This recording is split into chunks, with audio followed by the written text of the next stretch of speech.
May kakaibang nangyayari sa Leo sa mga araw na ito. Sa pagitan ng Enero 24 at 25, may pagbabago sa universo na karamihan ay hindi mapapansin, pero ikaw, mapapansin mo ito. Hindi ito tungkol sa swerte, at lalong hindi ito tungkol sa biglaang pagdating ng pera mula sa langit. Ito ay tungkol sa isang tagong pagkaunawa, isang tahimik na sandali kung kailan ang lahat ng matagal mong hinihintay ay unti-unting nagkakaroon ng saysay. Para sa Leo, ito ang sandaling ang marangyang buhay ay hindi na tila isang malayong pangarap, kundi isang posibilidad na totoo. Ang mabubunyag sa iyo ay hindi maingay o dramatiko, pero kung ikaw ay magiging mapanuri, maaari nitong baguhin ang lahat. Leo, hindi ka kailanman itinakda para sa isang karaniwang buhay. Mula sa sandaling pumasok ka sa isang silid, dala mo ang init, kumpiyansa, at tahimik na otoridad. Pinamumunuan ka ng araw, at tulad nito, ikaw ay likas na magniningning, mamumuno, at lilikha ng isang buhay na hahangaan ng iba mula sa malayo. Pero kahit nasa loob mo na ang lahat ng kapangyarihan, may mga panahong tila naaantala ang tagumpay, na parang ang marangyang buhay na pinapangarap mo ay laging isang hakbang palayo. Hindi ito dahil kulang ka sa kakayahan, kundi dahil mas mahalaga minsan ang tamang oras kaysa sa pagsisikap. Ang Enero 24 hanggang 25 ay nagsisimula ng isang banayad pero makapangyarihang pagbabago para sa iyo, isang sandali kung kailan ang kalituhan ay mapapalitan ng kaliwanagan. Sa panahong ito, inaanyayahan ka ng universo na tingnan muli ang iyong landas, napansinin ang pagkakataong maaaring hindi mo nakita noon, at humakbang muli na may bagong lakas ng loob. Kung ano ang magbubukas pagkatapos nito ay nakasalalay sa kung gaano ka kahandang makinig. Likas lakas ng G.G. Benzi pagnanais para day kadakilaan. Leo, ang kadakilaan ay tila natural na sayo, kahit noong sinusubukan ng buhay na iparamdam sayo na hindi ito para sayo. May isang bagay sa iyong kalooban na tumatangging makontento sa maliliit na pangarap o tahimik na tagumpay. Hindi ka lang ginagabayan ng ambisyon, kundi ng layunin, ang pagnanais na bumuo ng isang buhay na sumasalamin sa iyong panloob na lakas, pagkamalikhain, at kumpiyansa. Habang ang iba ay hinahabol ang ginhawa, ikaw ay naghahanap ng kabuluhan. Gusto mong mapansin ang iyong pagsisikap, marinig ang iyong tinig, at maiwan ang isang bakas na hindi madaling mabura. Ang malalim mong pagnanasa para sa higit pa ay hindi kayabangan, ito ay likas na damdamin. Pinamumunuan ka ng araw, ang sentro ng lahat, at tulad nito, ikaw ay likas na nilikhang magbigay liwanag sa paligid mo. Kapag ikaw ay namumunga, ang iba ay nai-inspire. Kapag ikaw ay nahihirapan, nararamdaman mo ito ng malalim dahil para sa iyo, mas masakit ang mamuhay ng kulang kaysa ang mabigo. Hindi mo kinatatakutan ang paghihirap. Ang kinatatakutan mo ay ang maaksaya ang iyong apoy sa mga bagay na walang saysay. Ang karangyaan para sa iyo ay hindi lang tungkol sa pera. Ito ay simbolo ng kalayaan, respeto sa sarili, at patunay na may kabuluhan ang lahat ng iyong naging sakripisyo. Inaasam mo ang isang buhay na tumutugma sa halaga mong panloob, isang buhay na may kaginhawaan, kagandahan, at pagkilala. Ngunit minsan, ang pagnanais na ito ay nagdulot sa iyo ng pagkabagot. Maaaring nainis ka sa panonood sa iba na mas mabilis na umangat, tinanong mo ang sarili mo kung bakit parang napakatagal ng sarili mong sandali. Ang hindi mo alam, ang iyong kapangyarihan ay unti-unting lumalakas sa katahimikan, bago ito ipakita sa mundo. Bawat pagkaantala ay hinuhubog ang iyong paghatol, pinipino ang iyong kumpiyansa, at inihahanda kang harapin ang kasaganaan, nang hindi mo makalimutan kung sino ka. Hindi minamadali ng universo ang isang Leo, hinuhubog ito. At ngayon, habang nakatayo ka sa bungad ng isang bagong yugto, ang likas mong lakas ay hindi na tahimik. Ito'y handa ng ipahayag, may malinaw na direksyon, layunin, at buong kontrol. Bakit Len Enero 24, 25 Ley isang tunay pagbabagong yugto? Ang Enero 24 hanggang 25 ay hindi basta 2 araw lang na tahimik na dumadaan sa kalendaryo.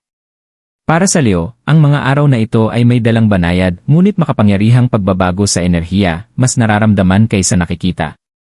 Ito ang klaseng sandali na hindi dumarating na may ingay o kaguluhan, kundi may kaliwanagan. Maaaring mapansin mong bumabagal ang iyong isipan, humihigpit ang iyong focus, at nagiging mas matalas ang iyong pakiramdam. Ito ay dahil binibigyang daan ka ng universo na mapansin ang isang bagay na mahalaga, isang bagay na matagal nang naghihintay ng iyong pansin. Sa panahong ito, ang enerhiya ng Leo ay umaayon sa paraan na inilalantad ang katotohanan kaysa ilusyon. Ang mga bagay na dati nakakalito ay biglang nagkakaroon ng linaw. Ang mga desisyong dating mabigat ay tila gumagaan. Maaaring bigla mong maunawaan kung bakit may mga daang nagsara, kung bakit may mga taong unti-unting nawala sa iyong buhay, o kung bakit tila matagal dumating ang tagumpay. Ang mga pagkaunawang ito ay hindi para pagsisihan mo ang nakaraan, kundi para palayain ka mula rito. Ang pagkaunawa ay pumapalit sa pagkabigo, at kasabay nito ay ang tahimik pero matatag na kumpiyansa. Ang Enero 24-25 ay panahon din kung kailan ang likas mong pamumuno ay muling nagigising, hindi sa panlabas, kundi sa iyong kalooban. Sa halip na patunayan ang sarili sa iba, nagsisimula kang magtiwala ng buo sa sarili mo. Ang ganitong uri ng pagkakaayon ay makapangyarihan dahil binabago nito kung paano ka gumalaw sa mundo. Ang mga oportunidad ay nagiging mas bukas para sa taong nakatayo ng buo at tiwala. Nagbabago ang mga usapan. May mga pintuang kusang bumubukas. Nawawala ang mga hadlang. Ang dahilan kung bakit espesyal ang mga petsang ito ay hindi dahil sa swerte, kundi dahil handa ka na. Hindi ginagantimpalaan ng universo ang pagkabalisang walang direksyon, tumutugon ito sa mga taong nakahanay sa kanilang layunin. At ngayon, Leo, ikaw ay nakaalin sa paraang pinapayagan ang kasaganaan na dumaloy sa buhay mo nang hindi mo kailangang pilitin. Kung mananatili kang gising at mapanuri, mapapansin mong may mga senyales na tumuturo sa direksyon mo, maaaring ito'y isang biglaang ideya, isang mensaheng di inaasahan, o isang tahimik na pakiramdam sa loob mo. Ito ang turning point. Hindi dahil biglaang magbabago ang lahat, kundi dahil sa wakas, nakikita mo na kung saan ka dapat tumungo. Yan nilihim din na susi ay isang marangyang buhay. Ang sikreto ng marangyang buhay ay hindi kung ano ang iniisip ng karamihan. Hindi ito nakatago sa walang katapusang pagtatrabaho, bulag na ambisyon, o sa paghabol ng mga simbolo ng tagumpay para lamang mapahanga ang iba. Para sa Leo, ang tunay na karangyaan ay nagsisimula ng mas maaga, bago pa man dumating ang pera, pagkilala, o posisyon. Nagsisimula ito sa kamalayan, isang tahimik na pagbabago sa kung paano mo nakikita ang sarili mo at ang mundo sa paligid mo. Maraming naniniwala na ang karangyaan ay gantimpala matapos ang mahabang pagdurusa. Pero para sa iyo, Leo, ang pagdurusa ay hindi kailanman sinadyang maging permanente, ito ay narito upang pinuhin ka. Bawat pagkaantala, bawat pagtanggi, at bawat sandali ng pagdududa ay hinuhubog ang iyong mga pamantayan. Unti-unti mong natututuhan kung ano ang hindi mo na kayang tanggapin, kung ano ang sumisipsip ng iyong enerhiya, at kung ano talaga ang tumutugma sa iyong mga pinapahalagahan. Ang kamalayang ito ang pundasyon ng kasaganaan. Narito ang nakatagong sikreto. Ang karangyaan ay sumusunod sa kaliwanagan. Kapag alam mo na kung sino ka, kung ano ang nararapat sa iyo, at kung saan dapat ilaan ang iyong enerhiya, magiging iba ang tugon ng buhay. Hindi mo na kailangang habulin ang mga bagay, sila na mismo ang lalapit sa iyo. Mas malinaw kang makakapagdesisyon. Makakapag-hindi ka ng walang guilt. Makakaalis ka ng walang takot. At sa paggawa nito, lumilikha ka ng puwang, ang mismong espasyo na kailangan ng kasaganaan para makapasok. Para sa Leo, ang karangyaan ay hindi sobra-sobra, ito ay pagkakatugma. Ito ay ang paggising na walang pag-aalala. Ito ay ang pagpili ng trabaho na gumagalang sa iyong oras at talento. Ito ay ang pagpalibot sa sarili ng mga taong iginagalang ang iyong presensya, hindi kinakalaban ito. Ang pera ay nagiging natural na bunga ng pagkakatugmang ito, hindi ang layunin mismo. Kapag ang iyong panloob na mundo ay matatag at tiwala, ang panlabas mong mundo ay nagsisimulang sumunod dito. Ito ang dahilan kung bakit ang sikreto ay ibinubunyag ng tahimik. Dahil kung ito'y maingay, ego lamang ang pakakainin nito, hindi karunungan. Ngunit ikaw ay inaanyayahang kilalanin na hindi mo na kailangang patunayan ang iyong halaga. Sa sandaling itigil mo ang paghabol para mapansin, at simulan mong mabuhay ng may intensyon. Ang buhay mismo ang mag-aangkop sa iyong bagong ritmo. At kapag nanahan na sa iyo ang pagkaunawang ito, wala nang balikan. Tanging pasulong na lang, may layunin at kontrol. Iyan ay tahimik and laban sa loob ng bawat li. Bawat Leo ay may dalang tahimik na labanan, isang tunggali ang bihirang makita ng iba. Sa panlabas, ikaw ay mukhang matatag, may kumpiyansa, at hindi matitinag. Ngunit sa likod ng makapangyarihang anyo, may patuloy na laban sa pagitan ng ego at karunungan. Hindi ito kahinaan, ito ay ang kabayarang dala ng pagkakaroon ng matibay na pagkakakilanlan.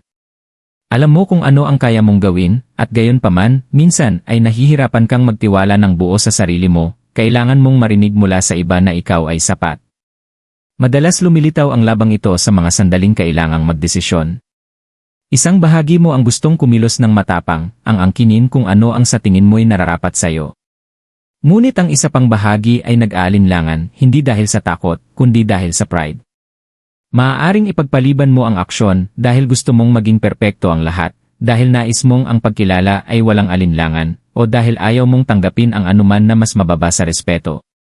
Bagamat pinoprotektahan ka ng pamantayang ito, maaari rin itong bagalan ang iyong pag-abante kung hindi mo babalansehin. Minsan, hinihikayat ka ng iyong ego na patunayan ang sarili mo, na ipakita sa iba na tama ka, na kaya mo, na karapat-dapat kang hangaan. Ngunit may tinig ng karunungan na bulong sa iyo ng kakaiba. Ang tunay na kapangyarihan ay hindi sumisigaw. Hindi ito naghahabol ng pagsang-ayon. Hindi ito tumutugon sa pagdududa. Ito'y kumikilos ng tahimik, may kumpiyansa, at may layunin. Ito ang yugto kung saan maraming Leo ang either tumitibay o nananatiling naipit. Kapag ang ego ang nangunguna, ang enerhiya ay nagkakawatak-watak. Kapag ang karunungan ang nangunguna, ang focus ay tumitining. Ang Enero 24-25 ay isang bihirang pagkakataon para pumili ng iba. Na kumilos mula sa paggalang sa sarili, hindi mula sa pagdepensa sa sarili. Hinihikayat kang magtiwala na ang halaga mo ay hindi kailangang patunayan ng paulit-ulit. At kapag nagsimulang humupa ang labang ito, may isang kamangha-manghang pagbabago na nagaganap. Nagiging magnetic ang iyong enerhiya. Hindi ka na basta tumutugon, ikaw na ang nagdidirekta. Nagiging mas madali ang mga desisyon. Ang kumpiyansa ay nagiging mas payapa. At sa halip na itulak ang sarili laban sa mga hadlang, mararamdaman mong ang buhay mismo ay nakikiayon sa iyo. Ang panloob na labanan ay hindi basta nawawala. Ito ay nagbabagong anyo. At sa pagbabagong ito, Leo, ikaw ay humahakbang sa isang bersyon ng iyong sarili na hindi na kailangang magpatunay, kundi magpatuloy. Iyan pagkakataon inay dumarating ng tahimik. Bihira dumating ang mga oportunidad sa paraang inaasahan ng karamihan. Hindi ito laging maingay, dramatiko, o may malinaw na anunsyo. Para sa Leo, ang pinakamahalagang pagkakataon sa panahong ito ay dumarating ng tahimik, halos hindi mapansin, nakabalot sa anyo ng isang simpleng pangyayari.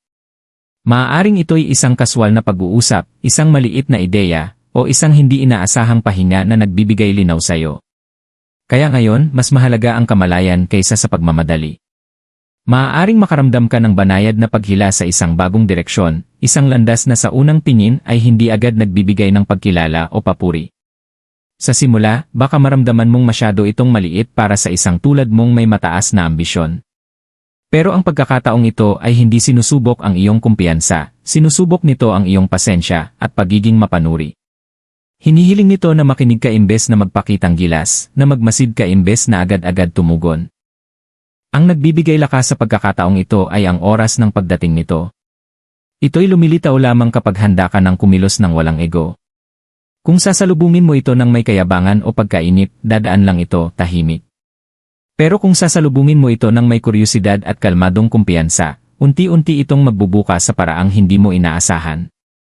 Hindi sa puwersa lumalago ang tagumpay, kundi sa tamang pagkakaayon. Maaaring kailanganin mo ring bitawan ang isang bagay na pamilyar. Maaaring maramdaman mong kailangan mo nang iwan ang isang lumang papel, inaasahan, o attachment na minsan ay naging bahagi ng iyong pagkatao. Ang pagbitiw ay hindi kabiguan, ito'y pag-usbong. Madalas, inaalis ng universo ang mga bagay na hindi natugma, bago ihatid ang mga bagay na tunay na nakalaan para sa iyo. Bigyang pansin kung ano ang nagdadala ng kapayapaan, hindi lang kung ano ang kapanapanabik. Ang enerhiya ng Leo ay madalas nabubuhay sa intensity, pero sa ngayon, ang tunay na senyales ay katatagan. Ang tamang oportunidad ay hindi kaigihin, ito'y mag-ugat sa iyo. Hindi ito hihingi ng walang tigil na pagsusumikap, kundi tutugon ito sa iyong konsistensya. Ganito pumasok ang kasaganaan, tahimik, may respeto, at sa tamang oras. Kapag itinigil mo ang paghabol sa malalaking breakthroughs, at nagsimulang pahalagahan ang maliliit na pag-shift, doon ka nagsisimulang mapunta sa lugar kung saan makikita ka mismo ng oportunidad. At kapag nangyari na yon, unti-unti itong lalago, walang kaguluhan, walang pagtutol, at walang kailangang patunayan. Babala, isang pagkakamaling dapat iwasan. Sa yugtong ito ng iyong paglalakbay, Leo, may isang pagkakamali na maaaring tahimik na makapagpabagal sa lahat ng pinaghihirapan mo. Hindi ito isang malalang kabiguan o lantad na maling desisyon. Ito'y banayad at dahil dito, madali itong hindi mapansin. Ang pagkakamaling ito ay ang kumilos dahil sa pagkainip sa halip na pagtitiwala. Kapag ramdam mong malapit na ang progreso, ngunit hindi mo pa ito nakikita, lumalakas ang tukso na madaliin ang lahat. Maaaring gustuhin mong pilitin ang mga resulta, hanapin agad ang mga kasagutan, o patunayan na handa ka na, kahit hindi pa talaga dumarating ang tamang sandali. Madalas, nagpapanggap ang pagkainip bilang kumpiyansa. Sinasabi mo sa sarili mong alam mo na ang gusto mo, kaya mo na, at ang paghihintay ay tila walang silbi. Ngunit ang oras ay hindi tungkol sa kakayahan, ito'y tungkol sa pagkakaayon. Ang pag-aksyon ng masyadong maaga ay maaaring magbalik sa iyo sa lumang gawi, ibalik ka sa mga distraksyon, o ilagay ka sa mga sitwasyong kumakain sa iyong enerhiya sa halip na palawakin ito. Isa pang anyo ng pagkakamaling ito ay ang paghahambing sa sarili sa iba. Ang panonood sa tagumpay ng iba ay maaaring magdulot ng pagkadismaya o pagdududa sa sarili na nagtutulak sa iyo na kumilos mula sa pressure imbes na mula sa kaliwanagan. Kapag nangyari ito, nanganganib kang gumawa ng mga desisyong mukhang maganda sa labas pero mabigat sa loob. Nagkakaroon ka ng galaw ngunit hindi ng tunay na progreso. Hinihiling ng universo na mag-pause ka. Hindi para tumigil kundi para kumilos ng may kamalayan. Magtiwala kang ang para sa iyo ay hindi kailanman mangangailangan ng pamimilit. Ang tunay na kasaganaan ay tumutugon sa kahandaan, hindi sa ingay. Kung may bagay na kailangang isuko mo ang iyong respeto sa sarili, madaliin ang iyong paghatol, o talikuran ang iyong pakiramdam, hindi iyon ang pintuang dapat mong pasukin. Iwasan ang isang pagkakamaling ito, at ang lahat ay unti-unting mapupunta sa ayos. Ang pasensya dito ay hindi kahinaan, ito ay lakas. Pinoprotektahan nito ang binubuo mong pundasyon at sinisiguro na kapag dumating na ang kasaganaan, handa ka na at walang anumang hadlang ang makakapigil sa iyo. Iyan ay dapat gawin ng Enero 24-25. Ang Enero 24 hanggang 25 ay hindi panahon para sa malalakas na aksyon o dramatikong pahayag. Para sa Leo, ang panahong ito ay panawagan para sa kilos na may layunin, hindi dulot ng bugso ng damdamin kundi ng kamalayan. Ang mga gagawin mo sa mga araw na ito ay hindi kailangang makita ng iba para maging makapangyarihan. Sa katunayan, ang pinakamahalagang pagbabago ay mangyayari sa loob mo, sa iyong pag-isip at sa paraan ng iyong pagdedesisyon. Magsimula sa paglikha ng espasyo, mentally at emotionally. Lumayo muna sa ingay, opinyon ng iba at mga inaasahan. Bigyan mo ang sarili mo ng mga sandaling tahimik kung saan maaaring humupa ang iyong isipan. Hindi dumarating ang kaliwanagan sa isip na magulo, dumarating ito kapag pinahintulutan mong makinig ka. Pansinin kung ano ang mabigat at kung ano ang magaan sa iyong pakiramdam. Gagabayan ka ng iyong intuisyon kung hahayaan mong magsalita ito ng walang sagabal. Gamitin ang mga araw na ito upang tapat na pag-isipan ang iyong direksyon. Tanungin ang sarili, ang landas bang tinatahak mo ngayon ay akma sa taong pinipili mong maging o naaayon pa rin sa dating bersyon ng iyong sarili? Bitawan ang pangangailangang magpaliwanag o magpasikat. Ang tunay na kumpiyansa ay hindi kailangang ipagsigawan. Gumawa ng mga desisyon batay sa pangmatagalang katatagan, hindi sa pansamantalang pagkilalang hinahanap ng ego. Mahalaga rin ang mga praktikal na hakbang, pero dapat itong simple at may layunin. Ayusin ang iyong mga plano. Magtakda ng malinaw na hangganan kung saan nauubos ang iyong enerhiya. Kung may usapan kang iniiwasan, harapin ito ng kalmado at walang inaasahan. Kung may oportunidad kang tahimik na minamasdan, gumawa ng isang maliit, sinadyang hakbang pasulong, walang pagmamadali, walang pamimilit. At higit sa lahat, magtiwala sa sarili. Ang pagdududa ay nagpapahina ng momentum, habang ang pagtitiwala ay nagpapalakas nito. Nagawa mo na ang panloob na paghahanda. Ang mga araw na ito ay tungkol sa pagkilalang handa ka na at pagkilos mula sa respeto sa sarili. Kapag ang iyong mga kilos ay mula sa kaliwanagan at hindi sa pagmamadali, ang universo ay tumutugon sa pamamagitan ng pakikiayon. Ang mga desisyong pipiliin mo sa Enero 24-25 ay magiging batayan ng tono ng susunod na kabanata. Pumili ng may intensyon at kusa ng bubukas ang landas sa harap mo. Pagtanaw ay hinaharap, yan marangyang buhay inay papalapit. Habang tumitingin ka sa hinaharap, Leo, nagkakaroon ito ng ibang anyo at pakiramdam. Hindi na ito tila minamadali o puno ng pag-aalinlangan. Sa halip, nararamdaman mong ito ay isinadya at maingat na binuo, hindi basta hinabol, kundi nilikha. Ang marangyang buhay na matagal mo nang iniisip ay hindi dumarating bilang isang milagro, kundi bilang likas na bunga ng mga desisyong ginagawa mo ngayon. Ito ang uri ng kasaganahan na nagtagatagal dahil ito'y nakaugat sa kaliwanagan, hindi sa biglaang bugso ng damdamin. Unti-unti mong napapansin ang katatagan kung saan dati ay may pressure. Mas balanse ang bawat araw mo. Mas malinaw ang mga desisyon, mas konti ang pagdududa. Ang mga tao sa paligid mo ay nirerespeto ang iyong oras at enerhiya, tumutugon sa iyong kalmado at kumpiyansang presensya imbes na sinusubukan itong guluhin. Ang pinansyal na kaginhawaan ay lumalago hindi sa pamamagitan ng walang humpay na pagsusumikap, kundi sa pamamagitan ng matalinong kilos at tamang hangganan. Hindi mo na kailangang patunayan ang iyong halaga, pinaparangalan mo na ito. Sa hinaharap na ito, ang karangyaan ay personal. Ito'y makikita sa kalayaang piliin kung paano mo gugugulin ang iyong oras, sa kapayapaang dulot ng malinaw na direksyon, at sa kasiyahang mamuhay sa isang kapaligirang umaayon sa iyong pinahahalagahan. Hindi ka na naabala ng mga paghahambing o ingay ng mundo sa labas. Ikaw ay nakatuon, nakaugat, at naroroon sa kasalukuyan. Ang pangitain na ito ay hindi isang pantasya para lamang i-motivate ka. Ito ay isang realistikong bunga ng mindset na pinapaunlad mo ngayon. Bawat hakbang na ginagawa mo ng may layunin ay nagdadala sa iyo papalapit dito. At habang nagpapatuloy ka, mapapansin mong ang pinakamahalagang karangyaan na nakuha mo ay hindi material, kundi ang kontrol sa sarili mong landas. Leo, ang yugtong ito ng iyong buhay ay hindi tungkol sa pagiging iba, kundi sa buong puso mong pagyakap sa kung sino ka talaga. Ang kalinawang nararamdaman mo ngayon ay hindi aksidente. Ito ay bunga ng pasensya, kamalayan sa sarili, at ang kagustuhang lumago lampas sa mga lumang gawi. Ang Enero 24-25 ay isang tahimik na paalala na hindi kailangan ng puwersa ang iyong landas, kailangan lang ay pagkakaayon. Kapag kumikilos ka ng may layunin, ang buhay ay tumutugon sa pamamagitan ng mga oportunidad. Pagkatiwalaan mo ang mga senyales na ilang ulit mo nang napapansin, ang mga kaisipang paulit-ulit na bumabalik, at ang kalmadong kumpiyansa na unti-unting pumapalit sa pagdududa. Ang mga ito ay pahiwatig na handa ka na para sa susunod na antas ng iyong paglalakbay. Ang marangyang buhay na hinahangad mo ay hindi naghihintay sa malayo, nagsisimula na itong mabuo mula sa mga desisyong ginagawa mo ngayon. Kung tumimo sa iyo ang mensaheng ito, maglaan ka ng sandali para pag-isipan kung ano ang pinakatumatak. Manatiling konektado para sa higit pang gabay, at hayaan mong gumalaw ka pasulong na may kasiguraduhan. Tama ang iyong oras. Malinaw ang iyong direksyon,